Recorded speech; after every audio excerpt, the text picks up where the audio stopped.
우리는 돈이 필요하면 은행에서 대출을 받습니다. 그럼 은행은 돈이 필요하면 누구에게 돈을 빌릴까요? 또 기업은 어디서 큰 돈을 마련할까요? 또 하나, 만약 나라가 돈이 필요하다면 어떻게 할까요? 이 모든 질문의 답은 하나로 이어집니다. 바로 채권이라는 약속의 종이입니다. 채권은 주식보다 먼저 만들어진 것으로 전해지며 인류가 오래전부터 사용해온 돈을 빌리고 갚기 위한 가장 기본적인 언어입니다. 오늘은 모두가 들어봤지만 정확히 모르는 채권이 무엇이고 왜 세상의 움직임을 바꾸는지 가장 쉽게 알아보겠습니다. 돈의 언어를 연구한다. 돈 연소. 채권은 아주 단순합니다. 지난 시간이 소요되는 돈의 거래에는 금리라는 이자가 생긴다고 배웠습니다. 내가 당신에게 지금 100원을 빌리고 미래의 이자까지 더해 110원으로 갚겠습니다. 이러한 신뢰의 약속을 알아보기 쉽게 종이로 만든 것이 채권입니다. 채권의 구조는 크게 세 가지로 구성됩니다. 첫째, 얼마를 빌릴지를 표시한 액면가. 둘째, 언제 갚을지를 표시한 만기일. 셋째, 얼마를 더 줄지를 표시한 금리. 이렇게 세 가지로 구성된 종이증서입니다. 그럼 이런 채권의 기원은 어디서부터 시작됐을까요? 지금으로부터 수세기 전 이탈리아의 항구 도시 베니스에는 거대한 상인 길드가 있었습니다. 그들은 향신료를 사러 인도까지 가고 비단을 싣고 지중해를 건너며 막대한 돈을 움직였죠. 하지만 여행에는 문제가 하나 있었습니다. 많은 양의 돈은 너무 무겁고 위험했습니다. 배가 침몰하면 돈도 함께 가라앉았고 도둑이라도 만나면 한순간에 빈털터리가 되었습니다. 그래서 베니스 상인들은 지혜를 모았습니다. 돈을 직접 들고 다니지 말고 돈을 언제 어디서 갚겠다는 신용을 적은 종이를 쓰자. 이렇게 베니스에서 발행한 이 종이 문서가 이자를 포함한 초기의 국가 채무증서로 알려져 있으며 오늘날 채권의 초기 형태로 평가됩니다. 그 후로 17세기 해상무역 강국이던 네덜란드는 유럽에서 부유한 나라였습니다. 하지만 전쟁은 예고 없이 찾아오고 긴 전쟁으로 전쟁 비용은 막대해졌습니다. 그러나 나라 국고엔 돈이 부족했습니다. 그러자 네덜란드 정부는 국민들에게 말합니다. 국민 여러분들이 우리에게 돈을 빌려주세요. 대신 매년 이자를 드리고 약속한 날짜에 원금을 그대로 갚겠습니다. 그리고 그 내용을 한 장의 종이로 만들어 발행합니다. 사람들은 안정적으로 이자를 받을 수 있어 좋았고 그 종이에 큰 신뢰를 보냈습니다. 그렇게 그 종이는 많은 신뢰가 쌓이고 사람들은 그 종이를 서로 주고받으며 돈처럼 거래하기 시작했습니다. 이 종이가 바로 근대적 국채로 알려져 있습니다.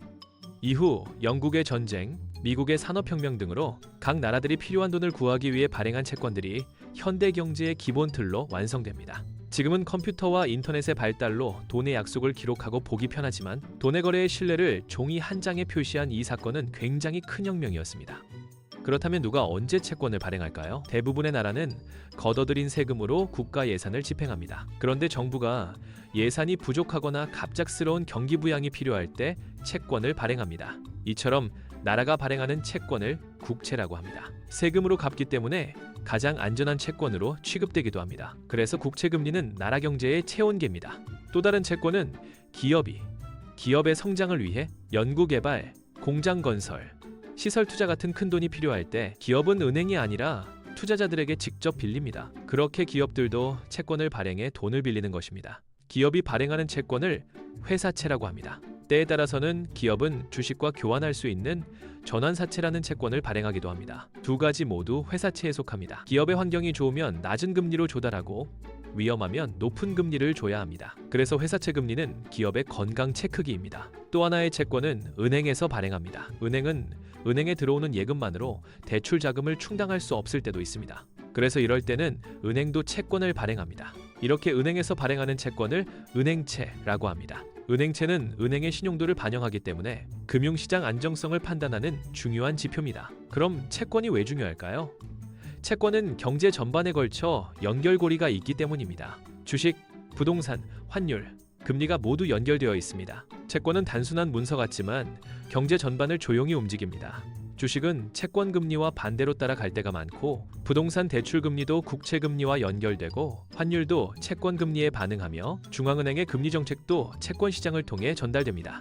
채권을 이해하면 경제의 절반이 보인다라 할 정도로 경제 전반의 중요한 사항입니다. 하지만 대부분의 사람들이 채권을 가장 어려워하는 이유는 금리와 채권 가격이 반대로 움직인다는 점입니다. 이걸 완벽하게 이해하는 가장 쉬운 방법인 동일한 건물 두 채로 비유해 보겠습니다. 건물은 A동과 B동이 있으며 가격은 모두 10억으로 동일합니다. 하지만 여기서 A동은 월 1,000만 원의 임대 수입료가 발생하고 B동은 월 500만 원의 수입이 발생합니다. 그럼 대부분의 사람들은 두 건물 다 동일한 가격이라면 월 수익률이 높은 A동을 사려고 합니다. 그래서 수요가 많은 A동의 건물 가격이 상승하게 됩니다. 반대로 B동은 인기가 떨어져 가격이 하락하게 됩니다. 그러다 얼마 후 C동이라는 건물이 새로 지어졌습니다. 가격은 그전 건물들과 같은 10억 원인데 이번엔 월 수익료가 1,500만 원이나 됩니다. 그럼 사람들은 새 건물의 월 수익료가 1,500만 원이나 되는데 기존의 월 수익료가 적은 건물을 팔고 새로운 C동으로 수요가 몰리게 되죠. 그러면 기존 건물인 A, B동의 가격은 하락하게 됩니다. 이 비유에서 알 수 있습니다. 건물의 가격은 빌린 돈이 되고 월 수익료는 이자가 됩니다. 그래서 채권은 채권의 가격과 채권 금리가 반대로 움직입니다. 중앙은행에서 금리를 올리게 되면 새로 발행되는 채권의 금리도 올라 사람들은 새로운 채권으로 수요가 몰리게 됩니다. 그렇게 기존 채권의 가격은 하락하는 것입니다. 반대로 중앙은행이 금리를 낮추게 되면 새로 발행되는 채권의 금리가 낮으니 기존이 높은 금리를 주는 채권으로 수요가 몰리기 때문에 채권 가격이 오르게 됩니다. 이처럼 채권은 시간의 흐름에서 가치가 변한다는 점이 있습니다. 또한 채권은 시간이 지나면 만기가 다가옵니다. 만기에는 원금을 그대로 돌려주기 때문에 가격이 다시 액면가로 수렴합니다. 그래서 채권 투자는 시간이 남았을 때 금리 변동으로 움직이고 만기가 가까우면 가치가 안정된다는 특징이 있습니다. 그래서 대표적인 안전자산으로 분류되기도 합니다. 하지만 위험도 존재합니다. 실제 사례를 한번 볼까요? 지난 시간 코로나 팬데믹 당시 중앙은행이 금리를 0에 가깝게 낮췄다고 들었습니다. 금리가 낮아지니 시장의 새 채권 금리가 매우 낮아졌습니다. 기존 채권은 월 수익료 많은 건물처럼 가격이 폭등했습니다. 국채 가격이 오르고 주식, 부동산도 함께 상승했습니다. 돈이 싸면 모든 자산이 오른다는 말이 실제로 일어난 겁니다. 하지만 물가가 빠르게 치솟자 중앙은행에서 다시 기준금리를 급격히 상승시켰습니다. 새 채권 금리는 높아졌고 기존 채권 가격은 빠르게 폭락했습니다. 이 시기에 미국 장기국채 ETF가 20년 만에 최악의 폭락을 기록하기도 했습니다. 수많은 투자자들이 채권은 안전하다는 생각을 수정해야 했습니다. 이처럼 채권은 안전하면서도 금리 변화에 가장 민감하게 반응합니다. 그래서 중앙은행의 결정에 따라 시장의 유동성은 큰 영향을 줍니다. 금리 외에 채권을 이용한 중앙은행의 정책이 여러 가지가 있기도 합니다. 그 내용은 중급 채권에서 상세히 다루겠습니다. 오늘은 초급 채권 편에서의 중요한 포인트를 기억하시면 됩니다.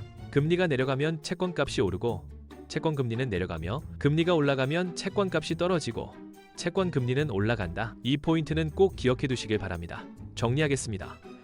채권은 돈을 빌리고 갚는 약속의 증서이고 나라, 기업, 은행 모두 채권으로 큰 돈을 조달합니다. 금리와 채권 가격은 반대로 움직이고 채권 금리는 시장의 체온이자 모든 자산의 기준이 되므로 채권의 힘은 곧 발행자의 신뢰이자 힘이 되기도 합니다.